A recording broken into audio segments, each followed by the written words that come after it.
some water for this one.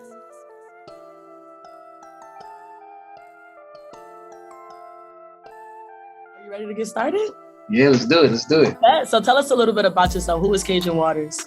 Oh man, Kajun Waters. She ain't nobody crazy yet, but we working on it. You know what I'm saying? But I'm originally from Los Angeles. I've been in New York probably the last 7-8 years or something like that now. I'm a producer, engineer, songwriter. Anything involved with music, I try to get my hands on it. So. Yeah. How long have you been a producer? Because I know that's predominantly what you do. How long has that been going on? So I guess, I probably made my first beat, to be honest, I was interested in when I was mad young, but I don't think I started taking this shit seriously till I was 19, 20 years old.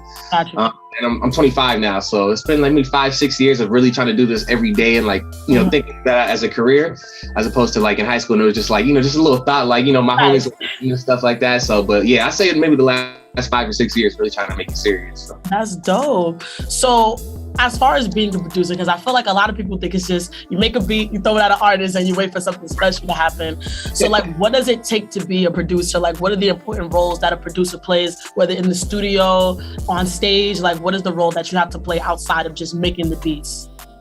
For sure. I think that's a big conversation in the community. People always talk about the difference between a producer or a beat maker. You know what I'm saying? Right. In my head, a beat maker is somebody, you can make a beat and then you just email it to somebody and hope a song comes out of it. You feel me? But I like to be way more hands-on. Me and Ferg, I'm involved in everything. I make the beat, I'm sitting there, I record it with him, I'm giving him lines, helping him structure the shit. I'm, you know what I'm saying? Right. Mixing it. Then I'm at the shows. A producer is really just doing anything that needs to be done to get the song out and finished in the best way possible, you know? Facts. Yeah. And speaking of that, because I was going to ask you, how much say does an artist have in the creation process? Because I know, some people have their own creative processes amongst themselves, but then when you got to collaborate with other people, that could be kind of difficult. So how much, say does an artist have when you be okay, bro, you're wilding, I'm going to do my thing. Yeah. Nah, like you said, it depends on the relationship with the person. With Ferg, it's we're both, completely open. We just give each other any ideas. The comfortability is there 100%. So, it's really open with that. But if I'm working with somebody new, I'm definitely a little more hesitant to give them pointers when they're recording, to see if they're vibing. Because, rappers, they got a big ego. They don't want taking lines from people. I don't want it. So I got to make sure I'm comfortable with the person before I really start going in and give them, hella critiques and stuff like that. But so it depends. Right, for sure.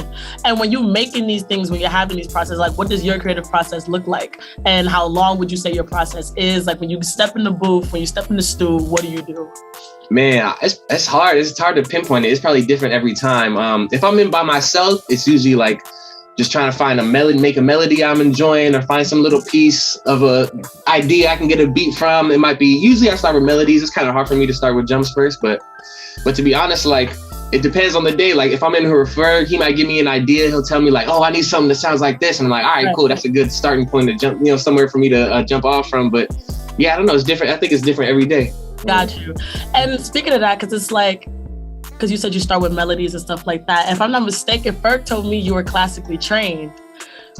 I don't know about it. He said you be getting it in on the piano. I'm not gonna lie. He said you be killing it. You be wilding. Classically, classically trained is a little much, but nah. I'm all right on the piano. I know my way around and stuff like that. But I ain't gonna lie. For a while, I kind of got into producing because I was never I was never a super musician and stuff like that. I always wanted to find a way that I could still get my ideas out, and so yeah, it depends. But.